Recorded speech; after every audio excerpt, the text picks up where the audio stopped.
Guys, বহুদিন তৃষার সাথে কোনো প্র্যাঙ্ক করা হয়নি, আর আজকে কি কুক্ষণে তৃষা আমার কাছে বার্গার খেতে চেয়েছে। তো বার্গার তো আমি রেডি করে ফেলেছি, কিন্তু এর ভেতরে আমি একটা জিনিস দেবো, সেটা হলো ক্লোজ আপ পেস্ট। তো এটা খাওয়ার পর আশা করি তৃষার মাথা চরম করে গরম হয়ে যাবে, আর সেটাই আমি তোমাদেরকে আজকে দেখাবো। তো চলো তাড়াতাড়ি করি গাইস। তো ফাইনালি তাহলে এই যে ক্লোজ আপ পেস্ট, আর দেন আমি ঢালছি।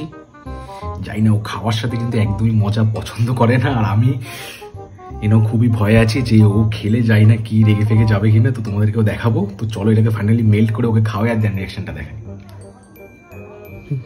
তৃষা, এই নে তোর জন্য বার্গার রেডি হয়ে গেছে। আরে থ্যাংক ইউ। ওয়েলকাম। দেখে তো বেশ টেস্টি লাগছে, গন্ধটাও দারুণ। তুই বানিয়েছিস মানে পারফেক্ট তো হবে। স্পেশালি তোর জন্যই বানালাম এটা। Thank you. খেয়ে দেখি বল। হ্যাঁ, গরম গরম। আশা করি ভালোই হবে, আমি তো বানিয়েছি তোর জন্য।